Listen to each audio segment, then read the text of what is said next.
In the intercessions, the Church indicates that the Eucharist is celebrated in communion with the whole Church in heaven and on earth, the living and the dead, and in communion with the pastors of the Church, the Pope, the diocesan bishop, his presbyterium and his deacons, and all the bishops of the whole world together with their churches. 1355. In the communion, preceded by the Lord's Prayer and the breaking of the bread, the faithful receive the bread of heaven and the cup of salvation, the body and blood of Christ, who offered himself for the life of the world. Because this bread and wine have been made Eucharisted, according to an ancient expression, we call this food Eucharist, and no one may take part in it unless he believes that what we teach is true, has received baptism for the forgiveness of sins and a new birth, and lives in keeping with what Christ taught. 5. The sacramental sacrifice, thanksgiving, memorial, presence. 1356.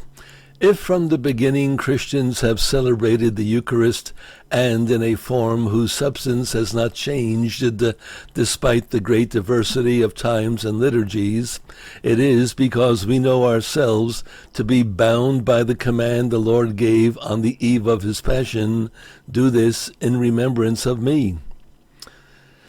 1357. We carry out this command of the Lord by celebrating the memorial of his sacrifice.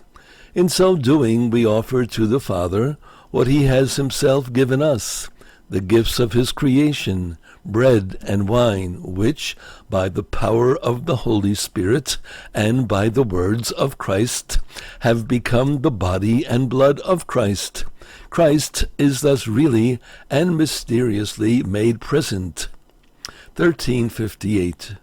We must, therefore, consider the Eucharist as thanksgiving and praise to the Father, the sacrificial memorial of Christ and his body, the presence of Christ by the power of his word and of his Spirit. Thanksgiving and praise to the Father. 1359. The Eucharist, the sacrament of our salvation, accomplished by Christ on the cross, is also a sacrifice of praise in thanksgiving for the work of creation. In the Eucharistic sacrifice, the whole of creation, loved by God, is presented to the Father through the death and the resurrection of Christ.